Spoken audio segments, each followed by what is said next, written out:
Je m'appelle Geneviève et je suis la coordinatrice de la Maison de la Miséricordia à Nyarurema.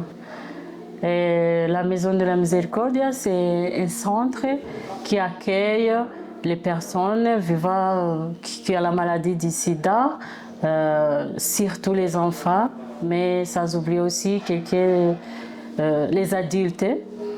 Parce qu'il y a aussi les adultes qui ont les gros problèmes de la santé. Nous sommes obligés de les prendre en charge. Nous accueillons tout le monde sans différencier, sans choisir la religion, la personne ou bien la couleur. Toute personne, nous accueillons dans cette maison. Nous les prenons en charge pour donner à vivre, donner les vivres, donner les soins médicaux, la scolarisation pour les enfants et les adolescents. Nous donnons la scolarisation. Et nous faisons aussi la plaidoyer, c'est-à-dire aller dans tous les domaines pour demander les services et là où ils ne sont pas capables d'avoir facilement. L'idée de créer le centre, ça a commencé avec une personne qui était gravement malade en 1998. Et après, quand les gens qui étaient en exil en Tanzanie, ils sont rentrés ici à Nyarurema. Il y a une femme qui est rentrée avec la maladie du sida. Et ça a été un problème pour la paroisse.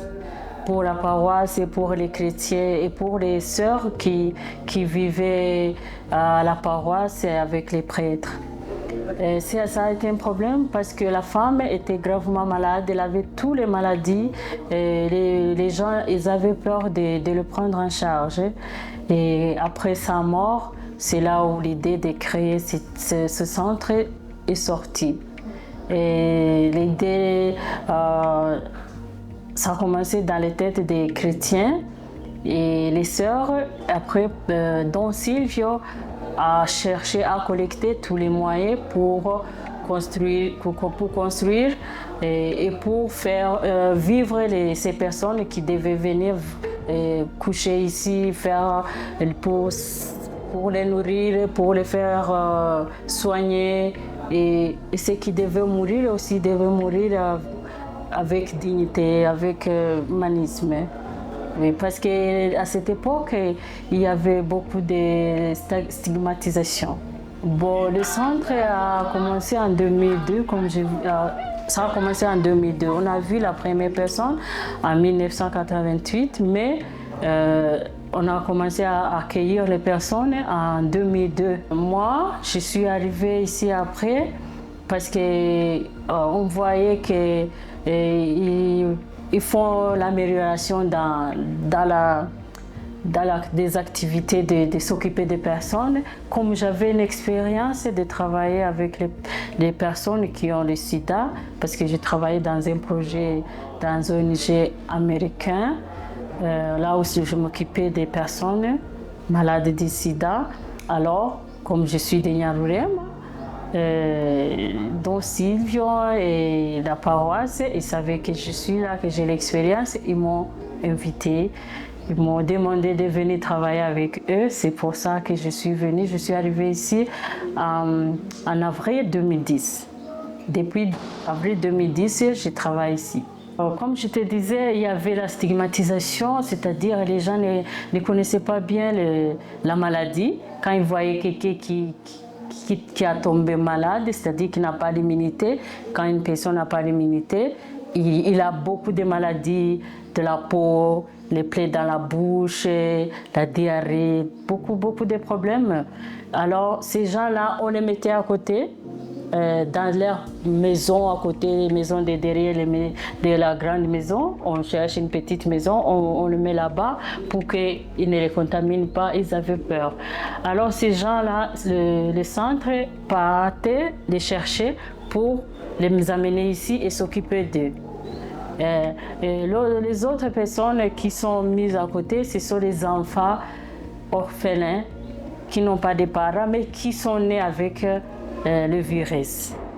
Ces enfants souffrent beaucoup. Quelquefois, ils restent avec les grands-mères qui sont très vieilles, qui ne savent pas comment s'occuper de ces enfants, donner les médicaments, faire le suivi aux hôpitaux.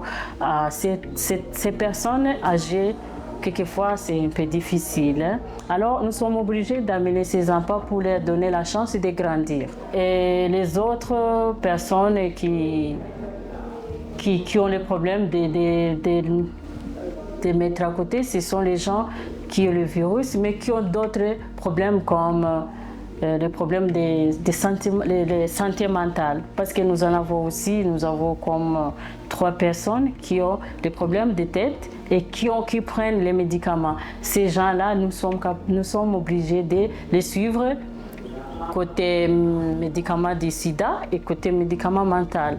Parce que personne ne veut pas s'occuper d'eux. Ça demande beaucoup d'attention. Ça demande beaucoup d'attention. Par exemple, quand ici, les enfants qui sont ici ou bien les malades qui sont ici, quand ils ont un problème de manque de médicaments, manque de suivi médical, ça m'oblige, moi, de courir partout dans tous les niveaux de santé pour chercher le moyen de résoudre le problème de manque de médicaments ou bien le suivi médical comme les examens qu'il faut faire ou bien s'ils présentent une autre maladie. Moi, je suis obligée de faire tout pour trouver une solution. Mais quand quelqu'un dans la famille est pauvre, ignorant, je peux dire ignorant, c'est de ne pas savoir où passer pour résoudre le problème, c'est pour ça. Mais les autres services, je peux dire les autorités locales, les ONG locales, c'est dans ce sens que tu demandes pourquoi ils ne s'occupent pas de ces gens, ils mettent à côté. Ils ne s'occupent pas d'eux parce qu'ils sont malades. Peut-être quelquefois, dans les années avant, c'était ces gens vont mourir. Ils ont le sida, ils vont mourir. Ils ne vont pas dire, leur vie ne va pas continuer, ils vont mourir. C'est pour ça. Mais pour nous, ce n'est pas comme ça. Nous avons l'espérance de vie de ces gens parce que nous avons une expérience des enfants qui grandissent. Les enfants que nous suivons grandissent bien sans problème parce qu'ils prennent bien les médicaments. Quand quelqu'un prend les médicaments, il a la chance de grandir, de continuer à vivre sans problème. Ouais.